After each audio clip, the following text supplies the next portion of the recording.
What are you doing right now? Is it something that you really love? Millions of people at this very second are doing exactly what makes them happy.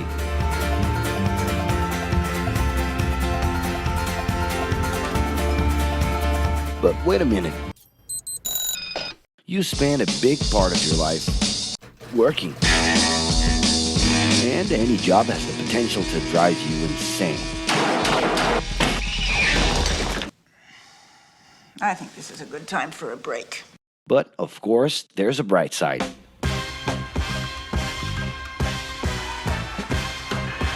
And the best thing, time off. As a matter of fact, the way we work influences new trends and behaviors in society. And if some things are new and different to you, and to everyone else, it's good to know that the ones who really captured the idea are those young millennials. Otherwise known as Generation Y, G, we, globalists. Okay. We know you heard about this.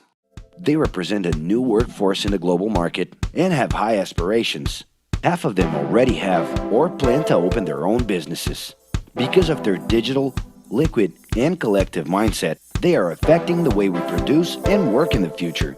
Sounds complicated? Actually, keeping things simple was the motto that baby boomers worked by in the 60s and 70s. Rules were a lot clearer back then. The workspace was confined to the office. Responsibilities were individual-based and very specific, and you knew exactly the right time to start and finish your day.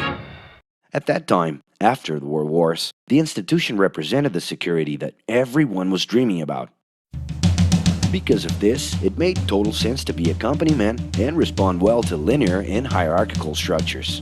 But be careful. Once you chose a career, it was a decision that would pretty much last for the rest of your life. Older workers would teach young ones because putting in long years of experience was essential if you wanted to grow within the company. Having a job would guarantee social status and was the first step towards marriage and a first kid 9 months later. Work didn't mix with personal life. No bringing work home. But baby boomers worked a lot. It's been a hard day's night. And this had to do with keeping a deep sense of discipline and honor. Day-to-day sacrifices guaranteed that the family would be taken care of, and they knew that a big payoff would come, even if it would take a while.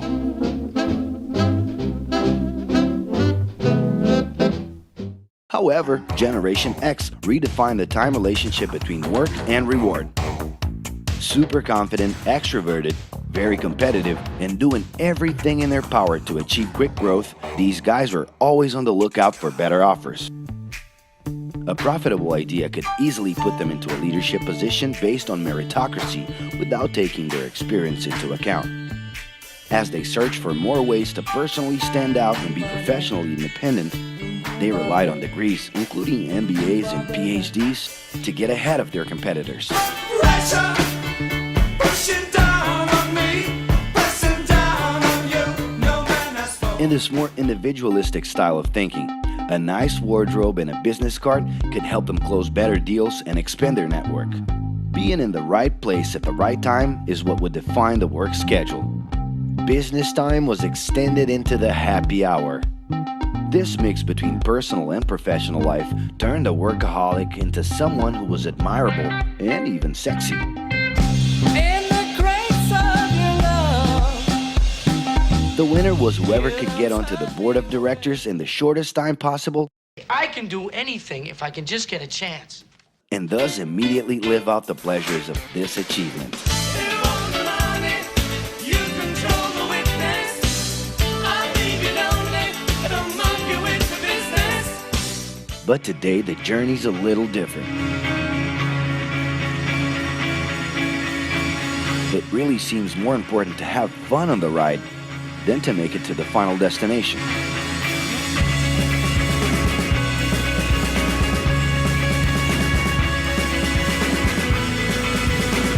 Ironically, millennials, those unpredictable kids, are the ones perfectly translating this new vision. In a time when pleasure determines professional accomplishment, they know, like no one else, how to recognize opportunities that link passion with work. It's not right,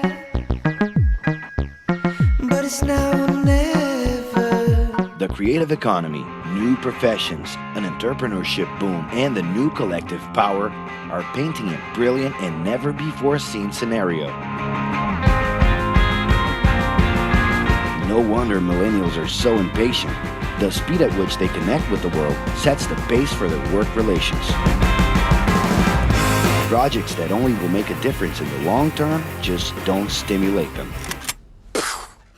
And they need constant feedback so they can feel that their efforts are being recognized.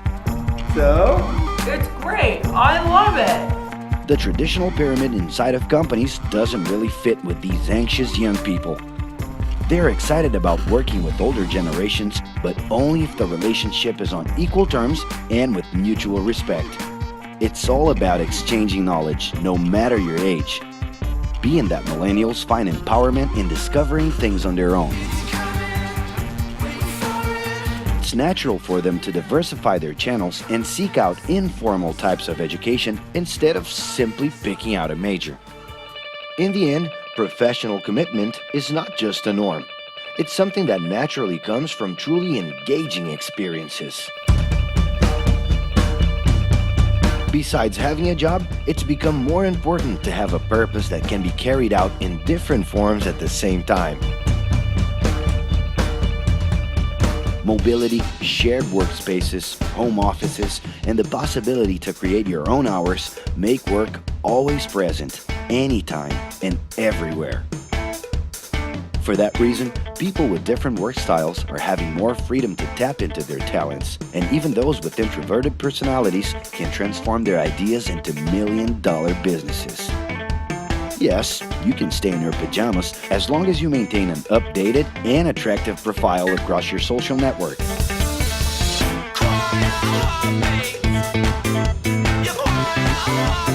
As you can see, flexibility is really the way to go. Millennials are fascinated when they get involved in works in progress and feel motivated by learning new skills. They're excited about an open and forever beta world where testing and messing with something unfinished is the only way to create the new. Millennials need more than ever to feel autonomous, and they're exhilarated by the challenge to develop and participate collaboratively.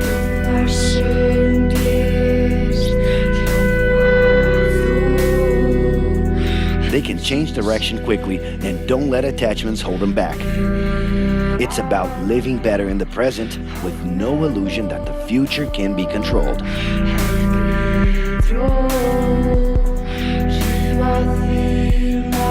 That's because of one simple thing. Whoever adapts more easily can evolve along with the changes.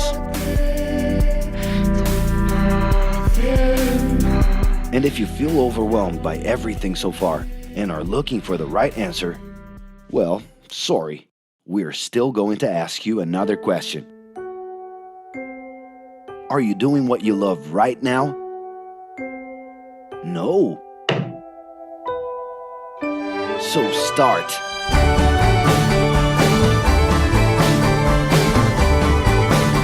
The clock is ticking and your life is in a hurry. Discover your life's purpose and make it happen. Loving your work will put you in motion. It's the only way to lead a fulfilling life every day.